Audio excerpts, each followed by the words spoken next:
As World War II entered its final years, since 1939, the world had been caught up in one of the most devastating and brutal conflicts it had ever known.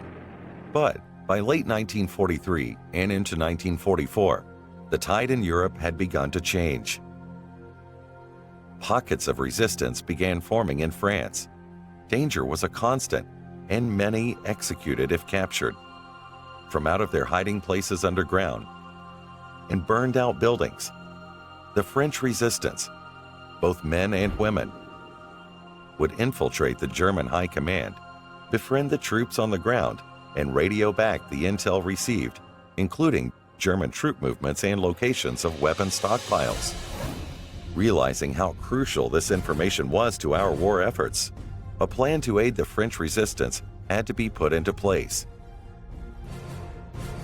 In August of 1943, several squadrons would be selected from the anti-submarine bomber groups, patrolling off the coast of the United States eastern seaboard, flying Heavy B-24 Liberators.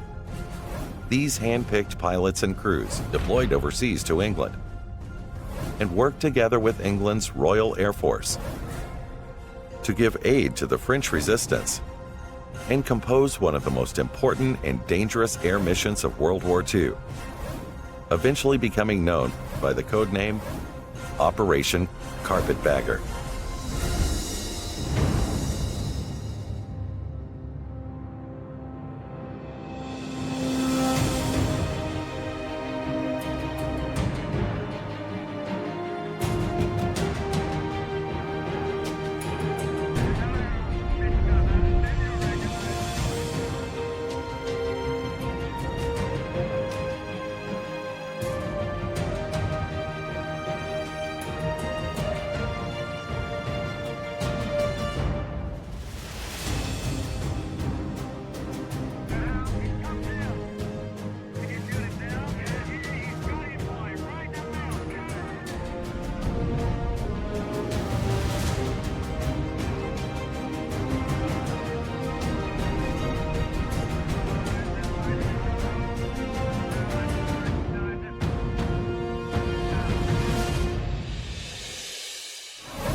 In the spring of 1942, World War II was decimating the European countryside. However, the eastern coastline of the United States had been on high alert after several sightings and attacks on Allied shipping by the deadly German submarine known as the U-boat. Since Germany had managed to park their submarines so close to American beaches, and had been doing this since 1942 or possibly earlier, Air Force and Army air bases began to spring up along the eastern seaboard, from Miami's 36th Street Airport to Chatham Field in Savannah, Georgia, up to Dowell Field in Maine. All these states began anti-submarine squadrons and sent heavy bombers known as B-24 Liberators and other aircraft out to sea to patrol the coastline. Along with the Navy, who were simultaneously conducting their own patrols, even the Gulf of Mexico had its own airfields guarding the coastline, from outposts like Galveston, Gulfport, and Drew Field in Tampa, Florida. From January 1942 to 1943, German U-boats wreaked havoc, specifically off of the coast of North Carolina, in the areas of Cape Hatteras and Ocracoke Island, known as the Outer Banks.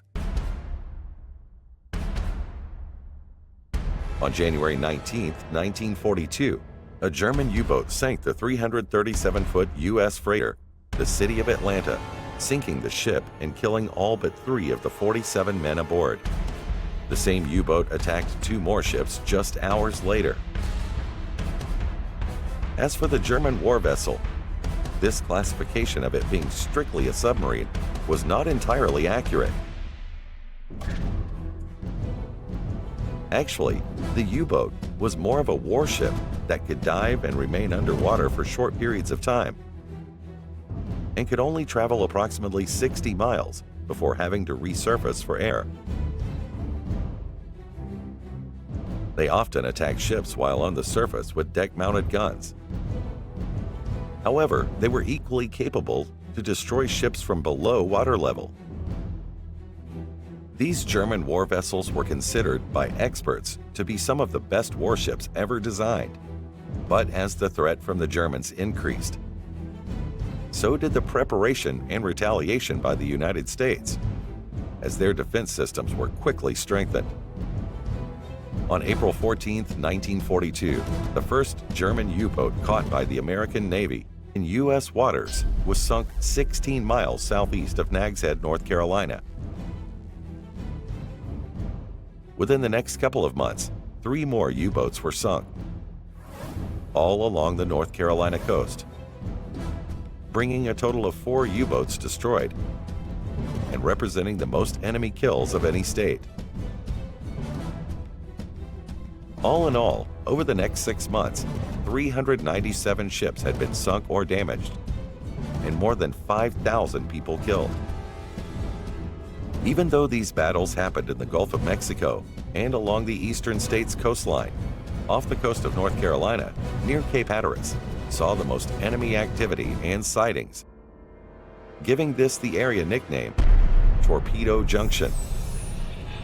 And although this was going on just a few miles off our American shore, the government kept this information classified as not to disturb the American public. To this day, a German submarine lies just 10 miles off the coast of Wilmington, North Carolina, in 120 feet of water, and a cold steel watery grave holds the bodies of those lost German soldiers, floating silently inside sealed hatches. So ask anyone who lived near the Outer Banks of North Carolina. They would be the first to tell you how close the United States came to being overrun by Germany in World War II and had basically parked right in our backyard, to the point of having their homes and communities labeled with the frightening nickname Torpedo Junction. All of this proves to be a constant reminder of how close Hitler's reach came to American soil, specifically the North Carolina coast.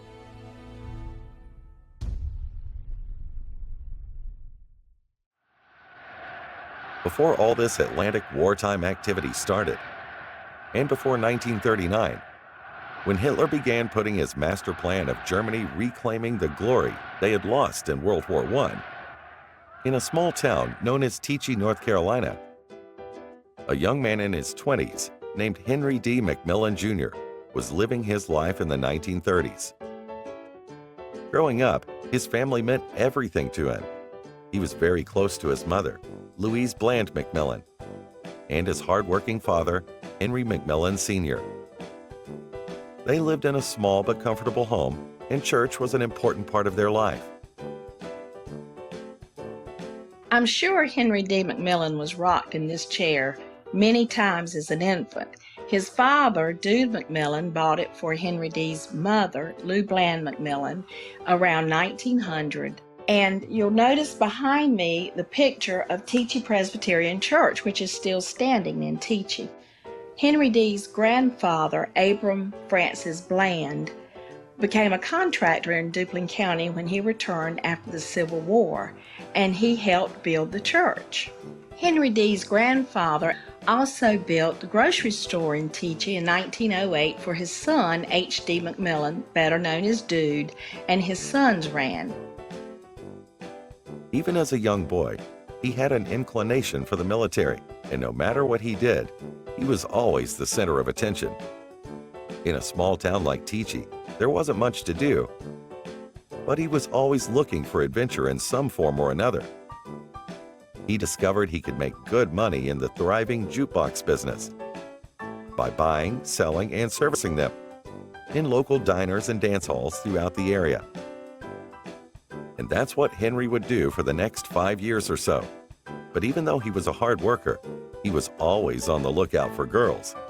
And one day, while installing a jukebox in one of the small local community houses in a town called Warsaw, not far from his town of Teachey, he spotted a girl that immediately caught his eye, and Henry caught her eye as well.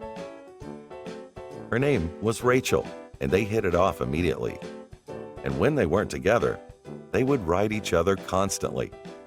Dearest Henry D., I suppose you will be the least bit surprised to hear from me. but I've been thinking about you quite a bit today and finally decided to write. Did you or have you gotten a card about the dance? I hope you can come. We were, well, Alice, Richard, and I, still planning to go see you real soon. Richard wants to let us go fishing and maybe we'll go. Friday? Maybe? Be good till I see you. I love you, Rachel. And as the letters continued, so did the relationship. Henry thought he had finally found the one girl that would settle him down. But it wouldn't be long before Henry's old habits would get in the way. He was athletic, handsome, and having his pick of any of the young ladies in the area was never a problem.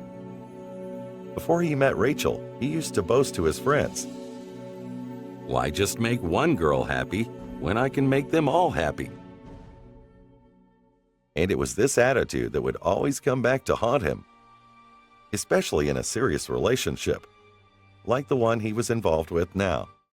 Experience the past like never before with History Hits award-winning original documentaries and ad-free podcasts with our expert historians like Dan Snow, Susanna Lipscomb, Lucy Worsley, Mary Beard, Tristan Hughes, and myself, Matt Lewis. Sign up for an exclusive discount using the link in the description and embark on your historical journey from the wonders of ancient Egypt and the life of Anne Boleyn to the rise of Napoleon Bonaparte and the discovery of Shackleton's Endurance. Get history wherever, whenever, exclusively on History Hit. When we were kids, me and my brother were in Teachie at the McMillan home, and we went exploring, and we happened to wander in this room and found an old footlocker and some other stuff that belonged to Henry D. And we found his old cowboy boots and his dog tags. They gave those boots to my brother Jimmy, and that really made his day. Well, you know, we wanted to know more about Henry D., and they told us that he was very adventurous, very outgoing, and he had a great personality. When the war broke out, they said that he wanted to do his part, so he went and joined the Army Air Corps. Oh, another thing, they said Henry D. always had a lot of girlfriends. Henry D.'s reputation with the girls and the rumors that would fly around town would eventually make their way back to Rachel in Warsaw, North Carolina, which was not far away, and news traveled fast. She had finally had enough of Henry D.'s so-called adventures and called it quits on their relationship. And even though it would be several years before Japan would rain down its infamous attack on Pearl Harbor, sending all our young men to war, Rachel sent what would probably be as close to a Dear John letter that Henry D. would ever receive, even though he was several years away from enlistment in the Army Air Corps. Henry D., I suppose you will be both surprised and annoyed at hearing from me. However, I grant you'll not be bothered with a letter. Just a note to let you know that I want my ring. I thought you'd at least be decent enough to send it back. Will you please send it? Either today or tomorrow? Because I'm going to the lake and I want it before I leave Sunday. I hear it's quite a habit with you taking rings. Maybe you're a hoarder? If so, I suggest you try the dime store. Just Rachel. So for the next few years, Henry D. carried on as normal, getting the most out of his life as he could. But just like always, that adventurous spirit of Henry D.'s would finally pull him in the direction of no return. Yesterday, December 7th, 1941, a date which will live in infamy. The United States of America was suddenly and deliberately attacked by naval and air forces of the Empire of Japan. During this infamous attack on Pearl Harbor, a family friend, Raphael Sims IV, great-grandson of the Civil War hero Admiral Raphael Sims, who commanded the CSS Alabama, was one of the few that were able to get airborne. And in his case, it was off the deck of the cruiser, the USS St. Louis. His family stated that Pilot Sims IV was almost shot down by friendly fire several times during the fight. Ironically, later during World War II, like his great-grandfather Admiral Sims, Pilot Sims IV also served on a warship with the same Alabama namesake, the battleship USS Alabama. With World War II raging in Europe, and now, after Pearl Harbor, America was thick in the fight as well. And Henry D. always said, "Everyone else will be coming home with all these great war stories. I don't want to be left behind." So with that, he closed up shop, packed up, said his goodbyes to his family and friends, and set a course to Fort Bragg, North Carolina.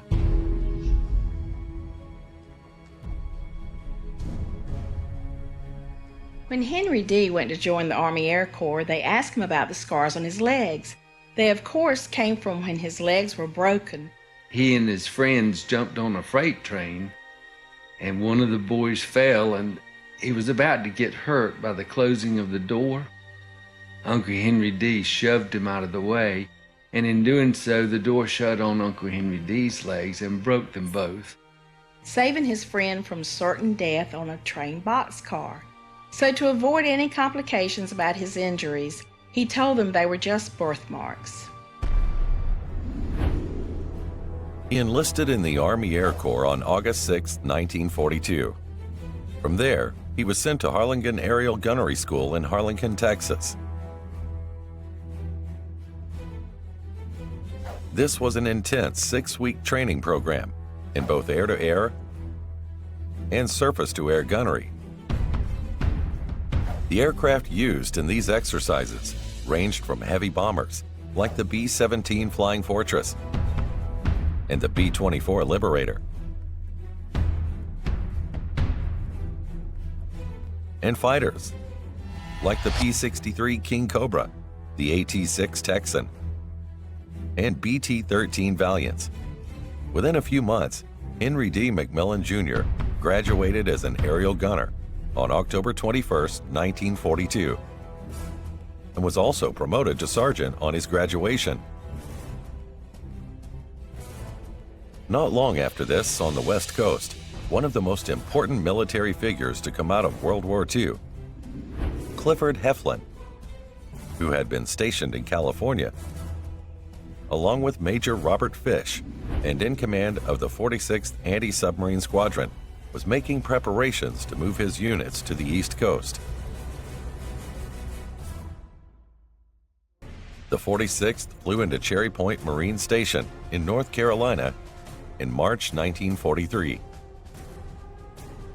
They eventually began changing aircraft and training in the B-24 Liberator due to its long-range capabilities and firepower, which was much more suited to submarine warfare.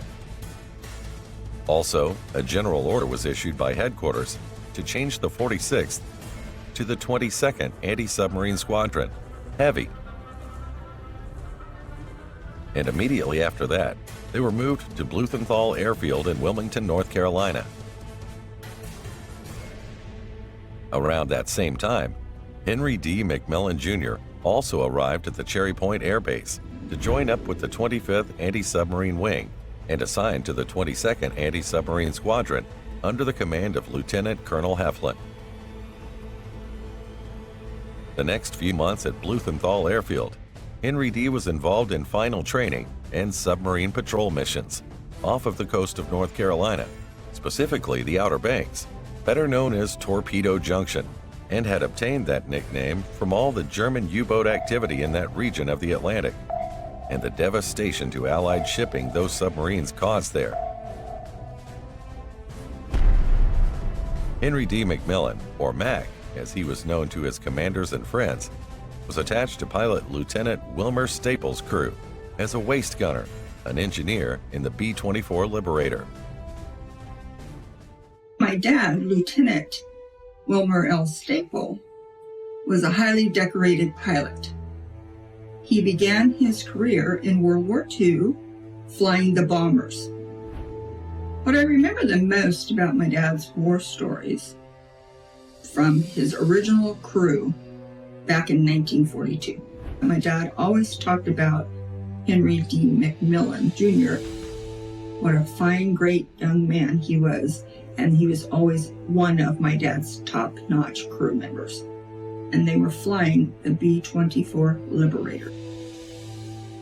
Mac also trained occasionally at Camp Davis, which was like Harlingen. It was an air gunnery school and less than 20 miles from Wilmington. The area surrounding Camp Davis had been an old Civil War fort known as Fort Fisher and provided a perfect area for gunnery practice. And ironically, Henry D's grandfather, Abram Francis Bland, was also stationed at Fort Fisher during the Civil War as a member of the 1st Regiment North Carolina Artillery Division. The closest town to Camp Davis was Holly Ridge, and the crew used to joke about the town being so small, and in a humorous play on words, called it a boom town. Boom, you're in, boom, you're out. But most of Mac's time was spent at Blumenthal throughout 1943 in submarine patrol missions.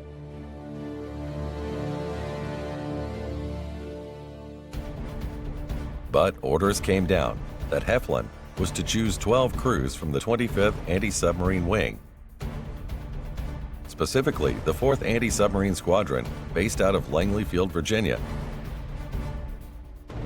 and the 22nd out of Blumenthal, and prepare them to move overseas, where they would eventually land at the U.S. Army Air Base in Dunxwell, England.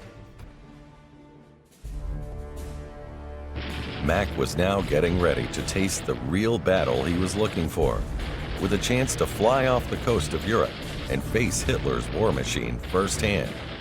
And that adventurous spirit that had drove Henry D. McMillan Jr. to enlist, climb to the rank of sergeant, and be handpicked as one of the 12 crews flying overseas, with Lieutenant Colonel Heflin and Major Robert Fish, and 2 others who would later become leaders, Major Rodman A. St. Clair and Major Robert Boone, was about to be severely tested against the bulk of the German U-boat fleet in the Bay of Biscay, and from the air by Hitler's seasoned Luftwaffe fighter pilots.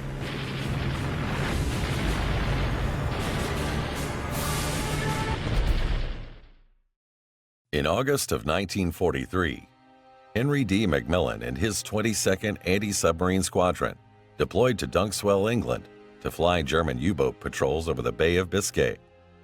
Once there, Henry D. knew this action would be far more intense and dangerous than any missions he had flown back in Wilmington, North Carolina.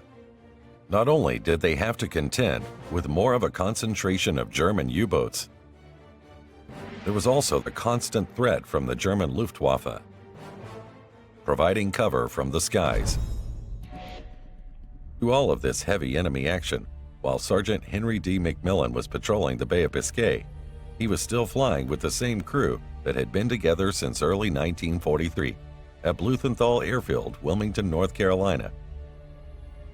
Wilmer Staple Crew, where Henry D. worked as a waist gunner, engineer, and occasionally a dispatcher, and still part of the 22nd Anti-Submarine Squadron. He was flying several patrol missions a month and also encountered heavy enemy activity. I listened to a lot of my dad's war stories. Everything from his missions in the States to his overseas missions in England and Germany. Some of the things I remember the most were all the amazing amounts of medals that my dad received. One of the most distinguished awards and medals was the Distinguished Flying Cross Medal. His whole career, he did nothing but fly, and he did retire in 1960. It wasn't long after this that things started to change at Dunxwell for Henry D., his crew, and the rest of the anti-submarine squadrons. Rumors started circulating about possible reassignments and maybe even moving to other air bases in England. No one could be sure, but change was definitely on the horizon. As the end of October 1943 approached, those rumors were verified as fact. On October 19, 1943, as noted in Henry D. McMillan's flight log, He flew one more 13-hour anti-submarine patrol combat mission with Staple. They then proceeded to have an extended break, with the exception of one 3-hour training mission on October 26th. It was during this 6-day period that the plans for one of the most covert and dangerous operations of World War II would be put into action. On October 24, 1943, Lieutenant Colonel Heflin, commander of the 22nd Anti-Submarine Squadron, along with Major Robert Fish and a few other squadron leaders, were called into a top-secret meeting at Bovington Air Base west of London. It was there they met with the upper echelon of the 8th Air Force, under the command of Brigadier General Ira C. Eaker. Also in attendance were several top-ranking officials of the U.S. Office of Strategic Services, or OSS, under the command of OSS Department Head William Donovan. And also, the OSS would eventually become known as the CIA. During this top-secret meeting, briefings were underway to issue a new assignment to Lieutenant Colonel Heflin and his 22nd Squadron, along with the 4th. From this point forward, they were no longer needed for anti-submarine patrol, as those duties were to be assigned to the U.S. Navy, and the 22nd and 4th were deactivated. In their place, they were handed a new directive and operating under the code name Carpetbaggers. On this mission, they were charged with the responsibility of parachuting saboteurs, intelligence agents, weapons and supplies to the French resistance and other resistance pockets deep into German-occupied territory. And they would be operating as direct air command of the OSS while also working closely in conjunction with British intelligence officers of the Special Operations Executives, known as the s.o.e. Along with this assignment came the redesignation of the two squadrons. What was previously the 22nd and the 4th would become the 36th and the 406th Squadrons.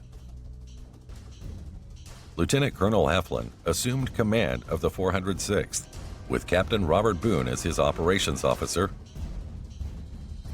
while Major Robert Fish would command the 36th Squadron, with Captain Rodman St. Clair acting as his operations officer.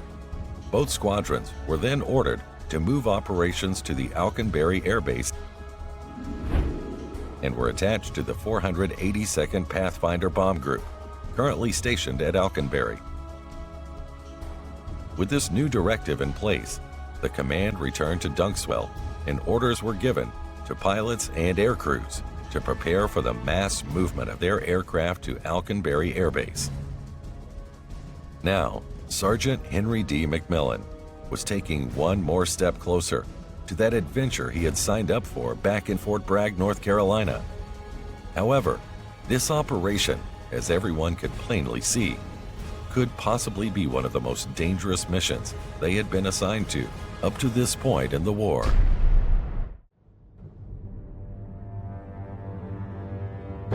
Upon the return of Heflin, Fish and the rest of the commanders attending the top-secret Dunkswell meeting, the Carpetbagger mission was put into action and a flurry of activity began.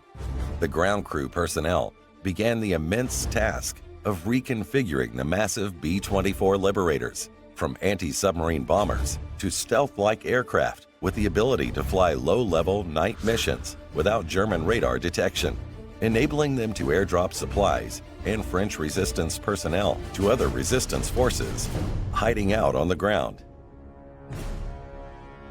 There were many modifications that needed to be completed in a short period of time. Among these would be the removal of the lower gunner's ball turret compartment and leaving a hole in the belly of the plane approximately 44 inches in diameter.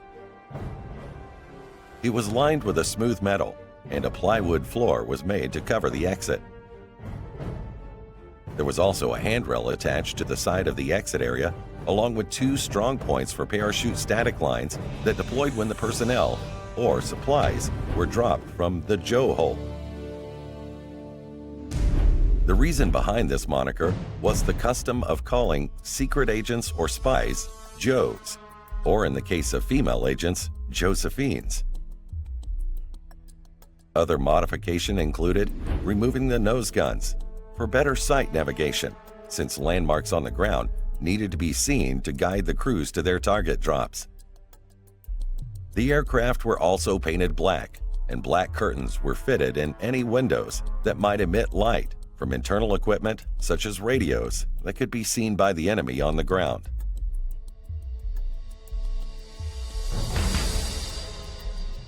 While all of this and many more modifications were being made by the ground crews in Alconbury, on October 24, 1943, a select group of commanders, pilots, and air crews transferred for temporary duty to the Thamesford Royal Air Force Base in Bedfordshire, north of London. This was due to the fact that the Royal Air Force pilots had been flying these types of missions for quite some time. They were to team the Americans with the British for training, in classrooms and in the air. The goal was to teach these new American carpetbagger air crews in the perilous techniques of flying 500 to 600 feet above ground level, which consisted of mountains and constantly changing terrain, and in the black of the night. They also had to learn the methods of keeping the heavy aircraft aloft at extremely low airspeeds. This would allow the supplies and secret agents, both men and women, to be parachuted from the bottom of the aircraft approximately 500 feet above ground level and land as close to their targets as possible.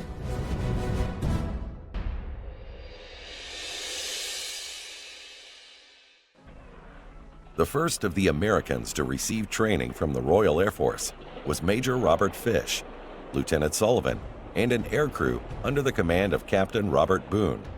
They were instructed in techniques and then informed they would fly their first actual training mission on the moonlight periods of November and December. They used these moonlit nights to see their flight paths and target drops more clearly. As more Americans arrived in Thamesford in November, each pilot would fly 2 nighttime missions as a co-pilot with a member of the RAF in the pilot's seat. These joint American and British exercises continued, and although they were considered training missions and not actual carpetbagger training missions, there were still a few American casualties. The first of these was Captain James E. Estes, who is pictured here as he received a medal from an anti-submarine mission he had flown out of Langley Field, Virginia, back in early 1942 with the 1st Sea Search Attack Group, who had narrowly escaped death piloting his B-24 during one of his missions over the Bay of Biscay, still flying anti-submarine patrol with co-pilot Rodman St. Clair. This time, however, he was not so lucky. A few nights later, Lieutenant Gross, along with his Royal Air Force counterpart, went missing in action as well.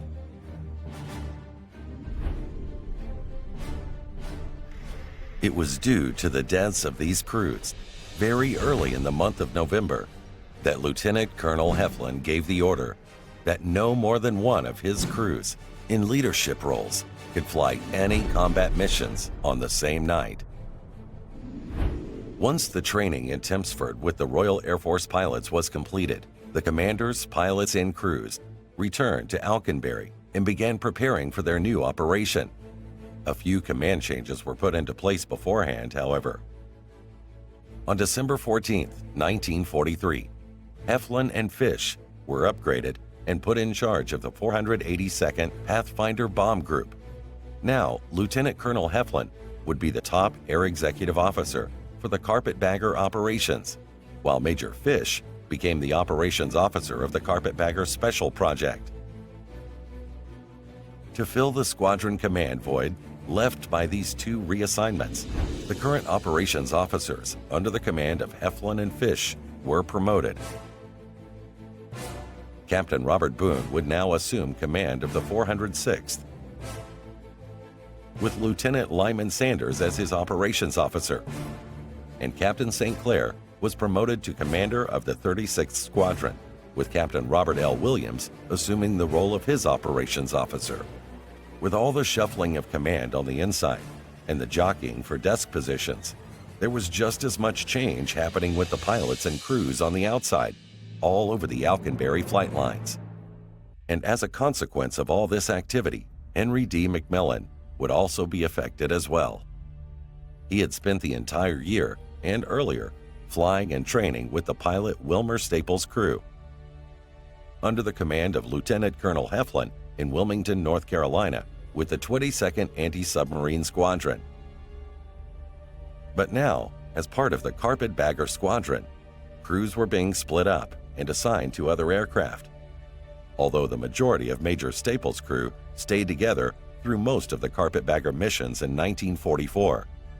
It was during December 1943, Henry D. began spending time and training with some of pilot Robert Williams' crew, even though Captain Williams had just been promoted to a desk job as operations officer under Captain St. Clair, who was in command of the 36th Squadron. This action, unfortunately, had cut Captain Williams' actual flight hours back drastically, to the point of only logging approximately 40 hours of actual flight time in the month of December. But as Captain Williams continued his duties inside, out on the flight line, Henry D. began forming solid relationships with the crew, both professionally and personally. These crew members from the B-24 Liberator, called the Slightly Dangerous, included Glenn O. Witchner from South Dakota, Milton Remling from Texas,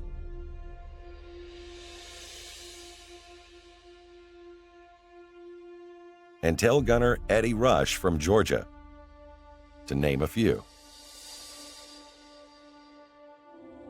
Henry D. began working with them to get the aircraft reconfigured for the new Carpetbagger missions, enabling them to drop supplies and agents to French resistance forces deep behind enemy lines. And even though everyone involved knew these missions were going to be extremely hazardous, at the very least, they tried to keep their minds focused on the job at hand. Some of Pilot Williams' crew that Henry D. was currently working with had pictures they carried with them, and they were proud to show them to anyone who asked, like radio operator Glenn O. Witchner, shown here with his sister.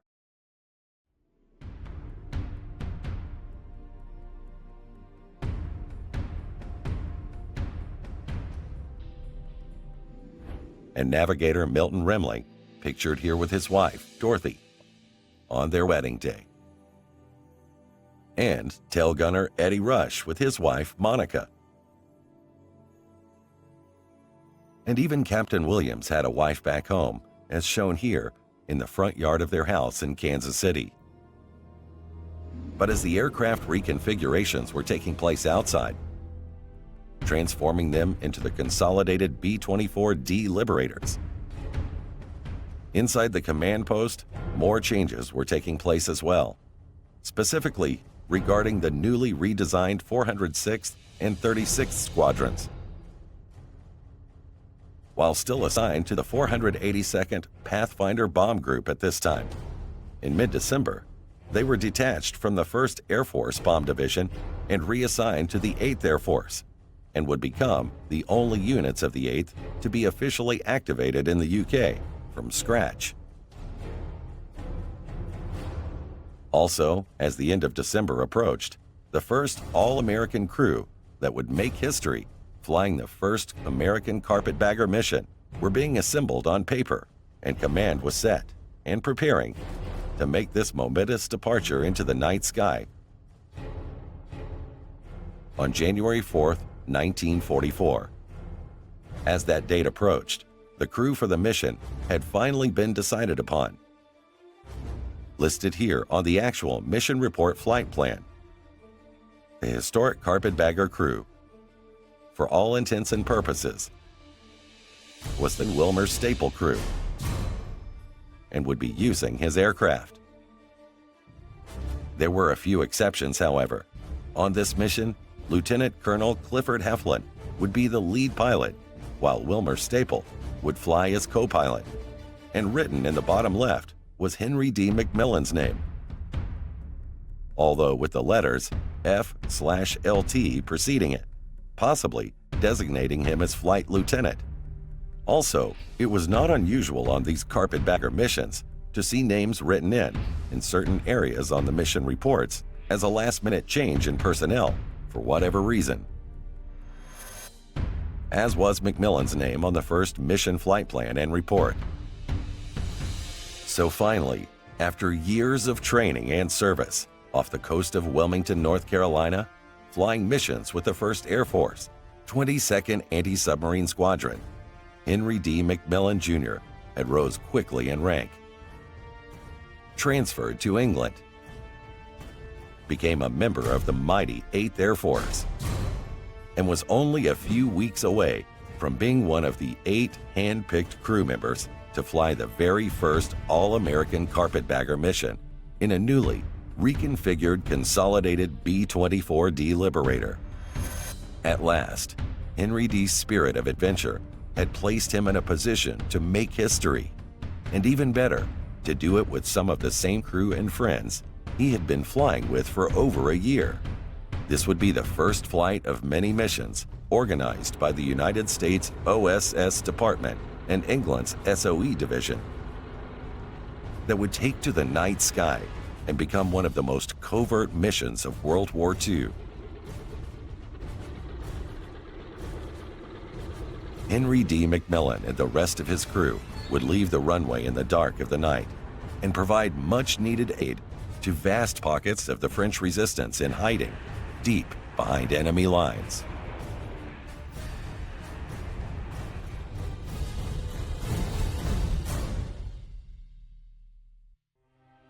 With less than a month remaining before this epic and dangerous first American Carpetbagger flight would take to the night sky, Henry D. had time to reflect on his life and accomplishments. And to be a part of such a significant mission was a little overwhelming. Back in his hometown of Teachey, North Carolina, he did manage to carve out a decent living for himself in the jukebox business. But that paled in comparison to the immense undertaking he was preparing for now, all in service to his country. With a little time left before this scheduled January 4th flight, he took some time to write home to his mother and father. He couldn't disclose too much about his upcoming mission due to its classified top-secret nature, but he did want to brag a little about the importance of the operation. Dear Mom and Dad, I hope everything is going well back home. I have been working really hard over the last few months in Alconbury. There's been a lot of things going on around here, and it seems our mission is getting ready to change a lot in the beginning of the new year. We're not hunting for German U-boats anymore, that's for sure. But it is an important new mission. I can't say too much about it. It's real hush-hush around here, but I think you and Dad would be proud. I hope this letter reaches you by Christmas, and I hope everyone has a merry one. I will try to do the same, but I wish I could spend it there. Well, don't worry about me. I'm doing fine. Not sure when I can write again. The beginning of the new year will be crazy with all the new stuff going on, but I will try to write again first chance I get. And maybe I can explain a little more about our new mission one day. Well, tell everyone hey for me. I love you both. Love, Henry D. Kiss the babies for me. And with that, Henry D. got back to work. He wasn't flying and training very often in the month of December. Reconfiguring the aircraft and working with a few fellows from the Williams crew took up most of his time. But he did enjoy befriending some of the new guys. He knew some of the Williams crew from back in the Wilmington, North Carolina days, when they were all flying with the 22nd Squadron.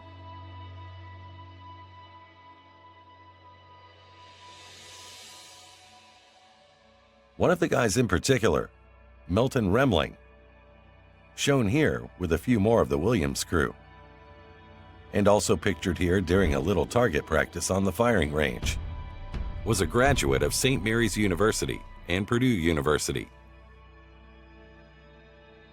I'm Mike Immel. I am the son of Lieutenant Milton Remling. I was born in San Antonio, Texas, on June 24, 1943. What I know of my father was told to me by my mother, her parents, and her brother, who's Milton's contemporary, George. The Remlings came to Texas in early years of Texas history, and some became Texas Rangers, some became outlaws, and some became cowboys. He enlisted at Fort Sam Houston in Texas, and by May 1942 had gained his navigator's wings at Kelly Field in San Antonio with the rank of first lieutenant.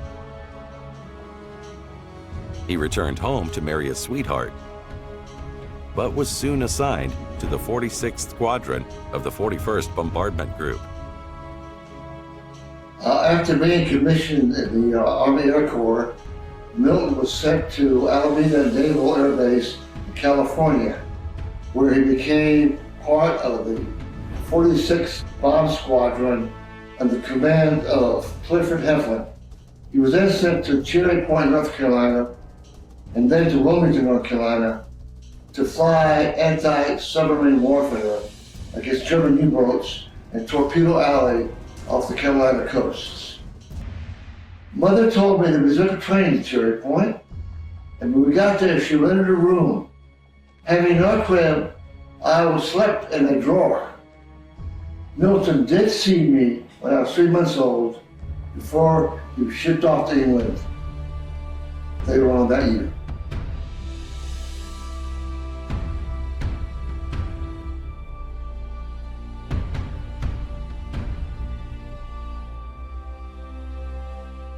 But as the January 4th Carpetbagger flight fast approached, Henry D. did manage to log a few hours of flight training on the 16th, 20th, and 22nd of December.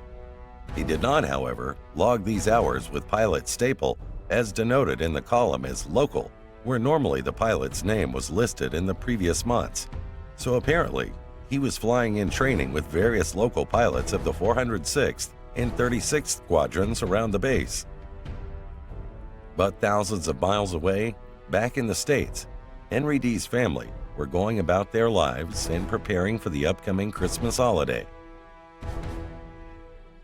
They all missed Henry D., and even though they were constantly worried about him and the war that could any day take his life, they wrote letters and tried to keep their spirits up, along with Henry D.'s, like this letter from Henry D.'s mom and dad. My dear Henry, your letter received last week. So glad to hear from you. We are so tickled over the news and do hope it will all be over in 1944.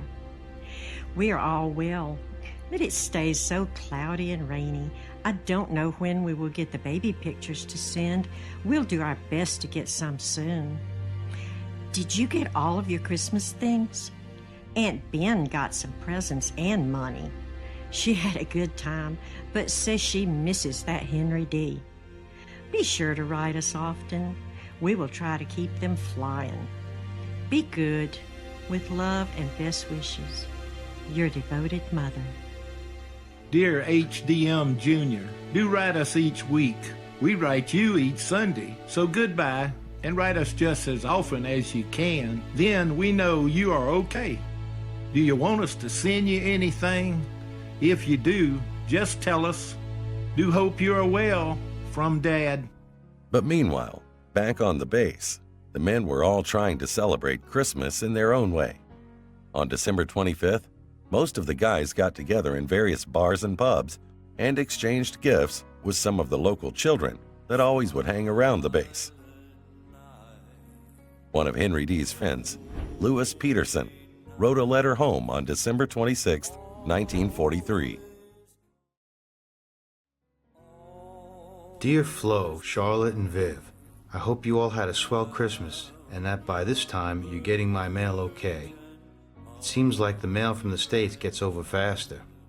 By the way, right to my new address at the top of the page. We had a pretty good time over the weekend. Christmas Eve, after we came back from a flight, we had a few drinks at the club around our Christmas tree and had sort of a jam session with a set of drums and a bugle. Went to Mass Christmas morning and then had a turkey dinner on the base. In the afternoon, the field was filled with kids invited out to our party. They sure had a good time. We got our present in that we didn't have to fly. In the afternoon, we went to town and had a tea at the hotel.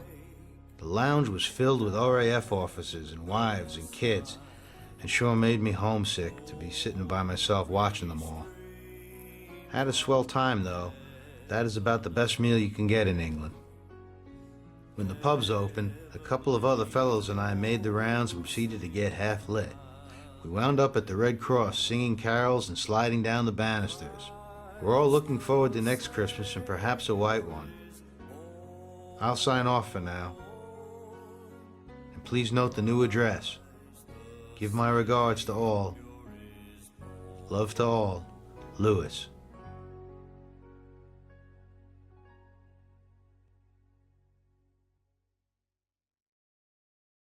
As Lewis Peterson finished this letter on the morning of December 26, 1943, the Christmas present he had spoke of in his writing of not having to fly on Christmas Day was over. On the night of December 26th, the Robert L. Williams crew was called into flight headquarters.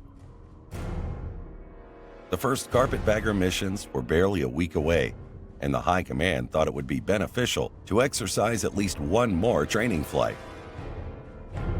and began to assemble it. Since Henry D. McMillan had already been assigned as a flight crew member on the very first Carpetbagger mission, due to fly out on January 4, 1944, with pilot Lieutenant Colonel Heflin and co-pilot Lieutenant Wilmer Staple. It seemed like a good idea for Henry D. to receive one more flight training mission before the inaugural Carpetbagger flight. Pilot Williams, who had been on administrative duty as operations officer for the 36th Bomb Squadron inside headquarters for most of December, was asked to pilot this nighttime training mission. The crew members joining him consisted mostly of his main crew, which included navigator Milton L. Remling, co-pilot Joseph W. Hanley, tail gunner Eddie P. Rush,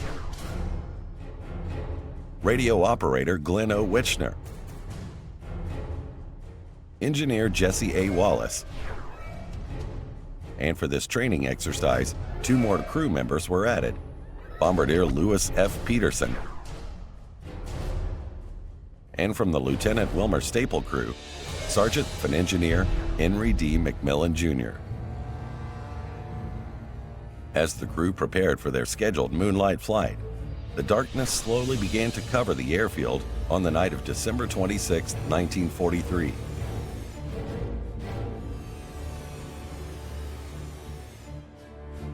This one consolidated B-24 Liberator, formerly known by its nose art, the Slightly Dangerous, turned over each of its 4 thundering engines on the flight line.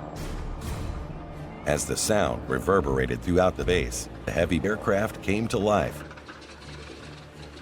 And being so close to the commencement of the first Carpetbagger operation, this would be a serious training mission. It would be flying at dangerously low levels, approximately 600 feet above the ground, so navigation and total concentration was crucial. And even though the night sky was dark, a small amount of moonlight was still visible. With this, the heavy bomber began its slow and methodical taxi to the runway. And after a thorough flight check, proceeded with full throttles forward, and took to the night sky on what should be a routine training mission that this group had flown many times before. And after reaching each checkpoint in their flight plan, which would possibly amount to 8 hours or longer, their mission would then require them to proceed back to the airport before sunset on December 27, 1943.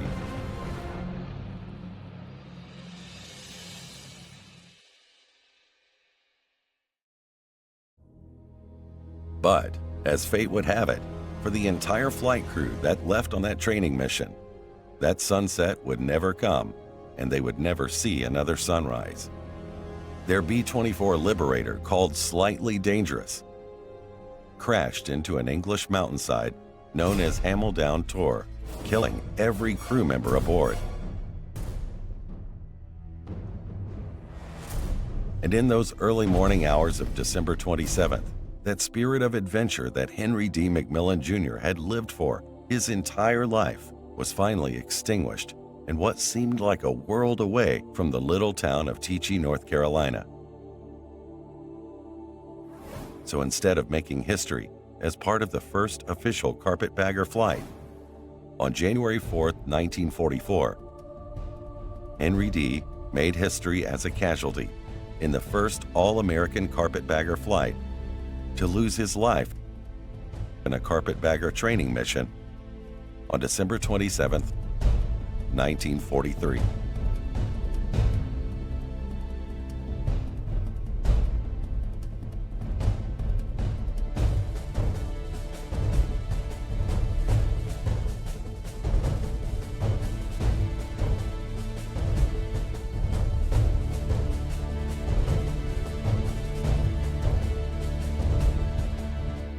I still remember when Dad told us how saddened he was when his good friend was on the B-24 and was on a last-minute training and crashed and killed Henry D. McMillan Jr. along with the rest of the crew. This all happened only 4 days before Henry D. was to fly out with my dad, Lieutenant Stable, and pilot Clifford Eflin. And I think my dad missed him for a very long time and thought about him throughout the rest of his life.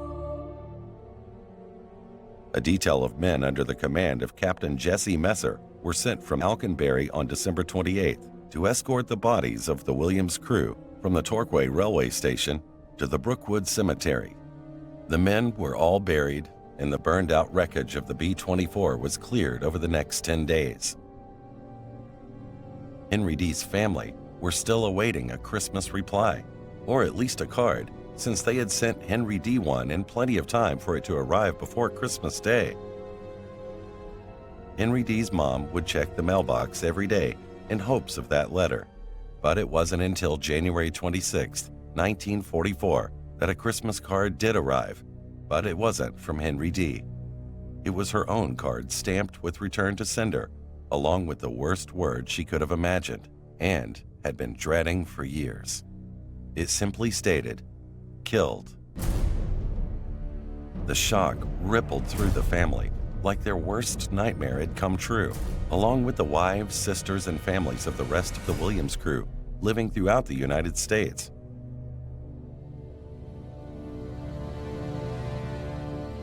Captain Robert L. Williams was my grandmother's brother, making him my great uncle. We didn't know much about his military career other than that he'd been killed in a B-24 bomber crash on a mountainside in England. I was lucky enough to have a few stories passed down to me from my grandmother and my dad.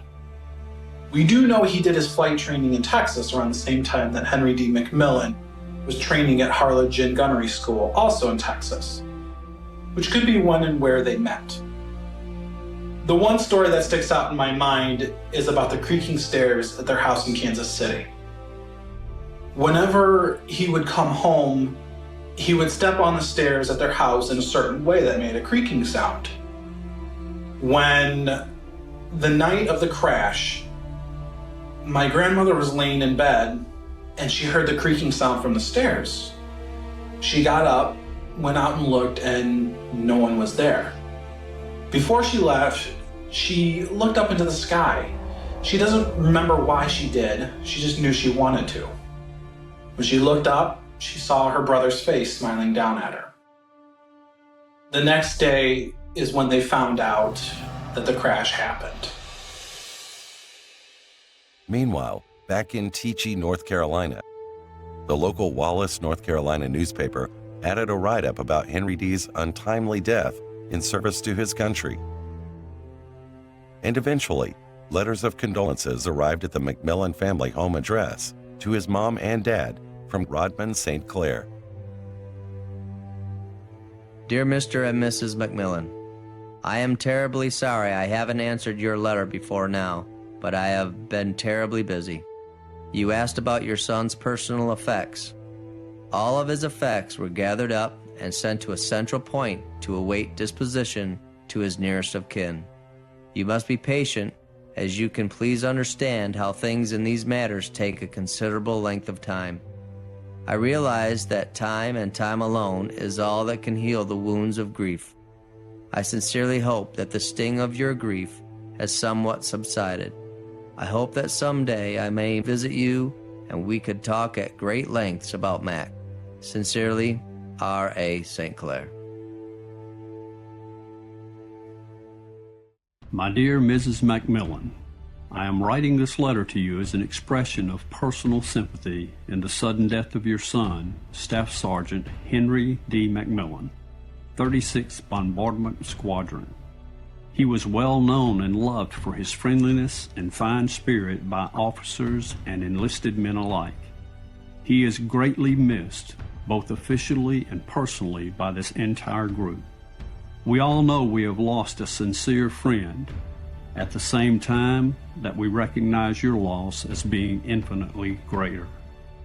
You would be interested to know something of the funeral service held at Brookwood American National Cemetery, 1 p.m. Tuesday, January the 4th, 1944. A very large company of officers and enlisted men from our bombardment group attended. The service was conducted jointly by a Navy chaplain and myself.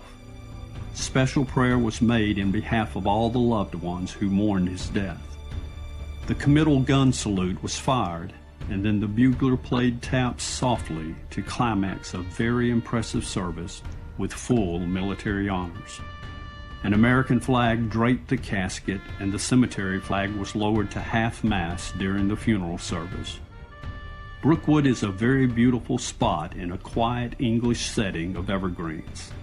I recognize the difficulty of attempting to bring words of condolence in such experiences as this. But if I may say even one word to lighten the burden, I shall be glad. After all is said and done, our one and only real source of comfort remains the Holy Scriptures. Jesus said, "Let not your heart be troubled. Ye believe in God, believe also in me. I am the resurrection and the life. He that believeth on me, though he were dead, yet shall he live. And he that liveth and believeth on me shall never die." Mrs. McMillan, you will, I hope, feel free to write me if there's ever at any time anything I can do for you. Heaven's blessings upon you and yours. Sincerely yours, Willis A. Brown, Chaplain, Captain.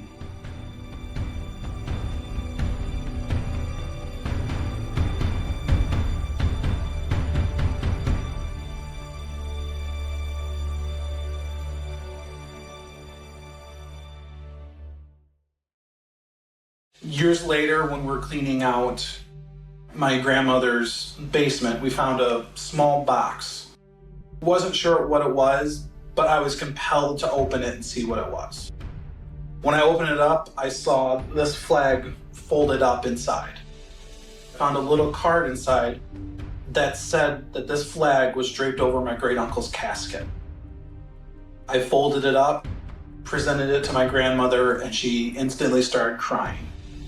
She knew exactly what it was, and at that point she told me that she wanted me to have the flag so I can cherish it. And I still have it displayed in my house so I could remember Robert Williams, my great-uncle, to this day.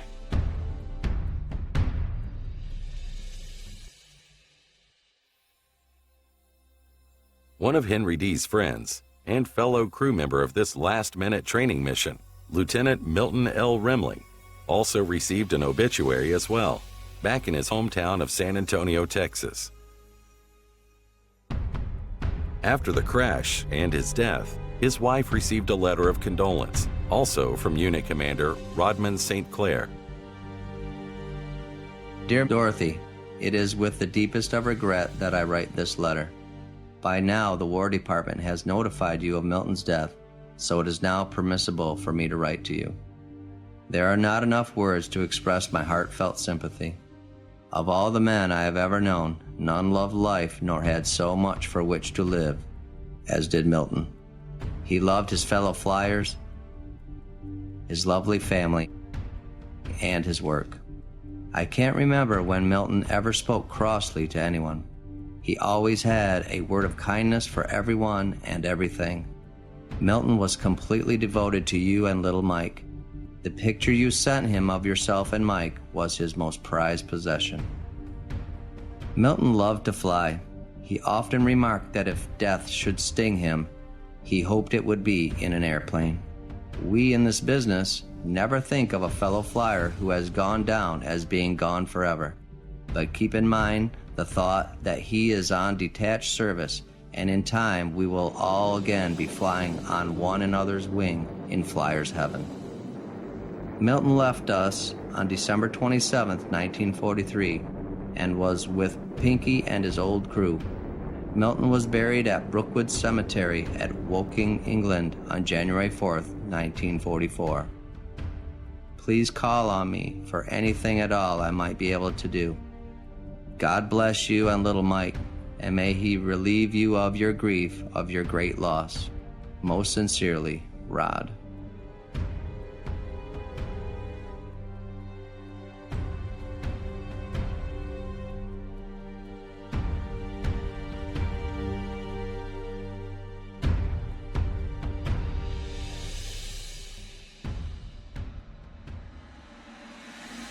In the fall of 1992, I was in England on a business trip, and a colleague of mine in Bristol asked me what I was going to do next, and I told him, Sandy, I'm going to go see the grave of my father in Cambridge.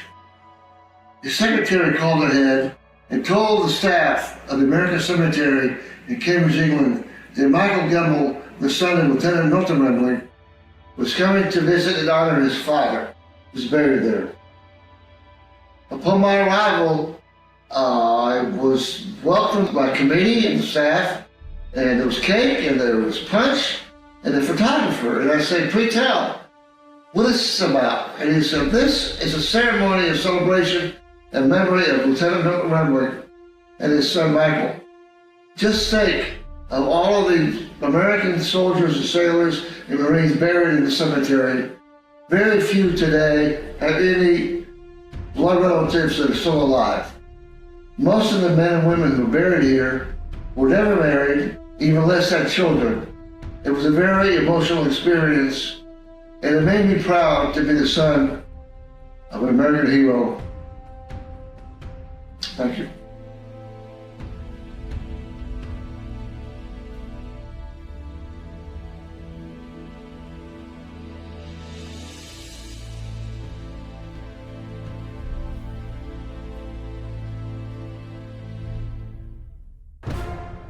However, even after this tragic event, the Carpetbagger missions continued to move forward when the first flight that Henry D. McMillan had been teamed with before his death flew out as scheduled on the moonlit night of January 4, 1944, from the Thamesford airfield in England, and many more flights would follow.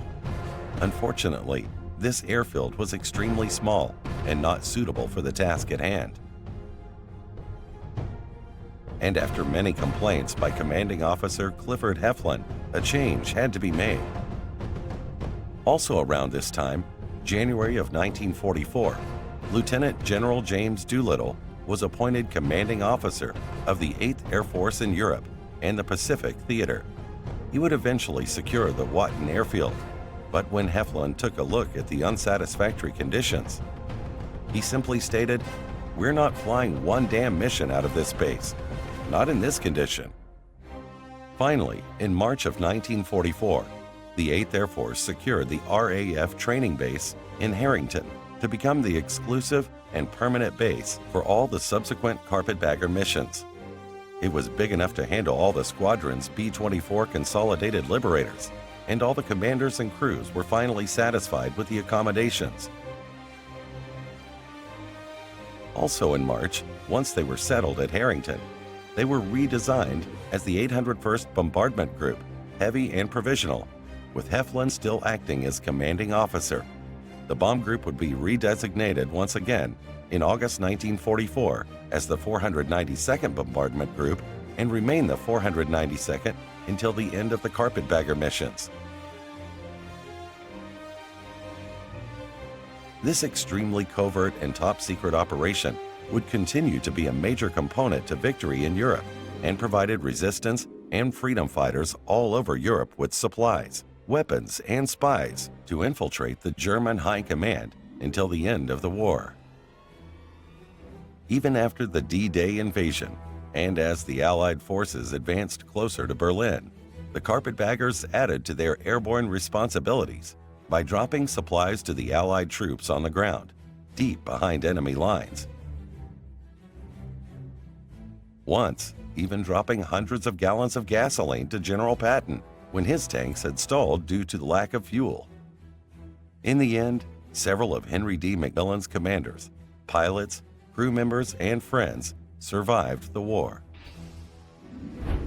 Pilot Clifford Heflin and Robert Fish continued flying and made one of the most dangerous rescue missions of the operation.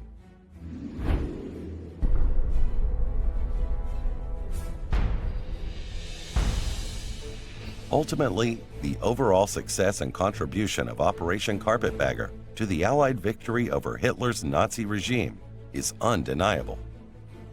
The men who flew and died on those treacherous nighttime missions, along with the French resistance fighters, both men and women, who parachuted from the bottom of those aircraft, barely 600 feet above the ground, and many being executed if they were captured, should be considered some of the bravest air crews to take to the sky.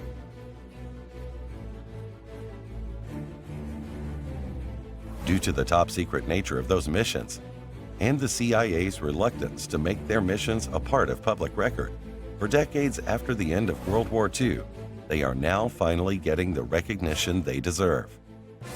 A few books have been written about the famous B-24 night flyers, and a museum display has finally been erected in their honor in England for all later generations to see. These were all brave men and women who laid so much on the altar of freedom and should never be forgotten. Operation Carpetbagger might have been one of the last known operations of the war, but its success will echo for an eternity.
Of the Lord Jesus Christ, the bread of heaven, and we celebrate this Holy Eucharist in memory of Staff Sergeant Henry D. McMillan from North Carolina, who passed away December the 27th, 1943, and all those of his crew who perished with him. May God grant to them eternal rest in the name of the Lord. The blood of Christ, the cup of salvation.